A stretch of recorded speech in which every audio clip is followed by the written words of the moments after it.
except for Roger Kahn. Please welcome the 2022 NSMA National Sports Writer of the Year and fresh off breaking news, Ken Rosenthal.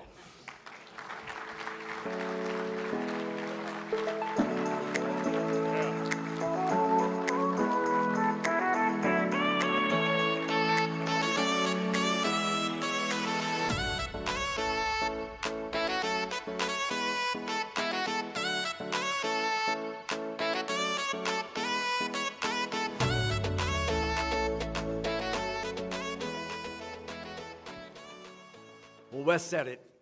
Roger Kahn was most famous for writing The Boys of Summer. And that was an amazing book. It detailed his childhood growing up in Brooklyn, what it was like to cover the Brooklyn Dodgers when he was a very young man, 25, 26 years old. And then he went back to visit the players he covered in their later years, and he told their stories, and several of them were heartbreaking. And that book is widely considered one of the best sports books of all time, and it made Roger Kahn a very famous person.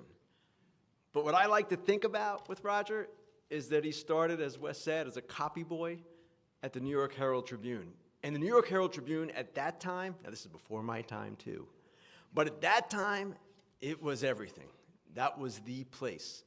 And again, as Wes said, he went on to Newsweek, the Saturday Evening Post, and I know for some of the younger people out there, they might not have heard of those publications. They were big time too. And I met him in his later years, of course, and he was a gentleman. He was a guy that loved baseball. He would hang in the press box, and it was just a joy to see him. And Jeff mentioned this. In baseball, we have so many fathers, I would call them, of what we do. And Roger was one of the best of all of them.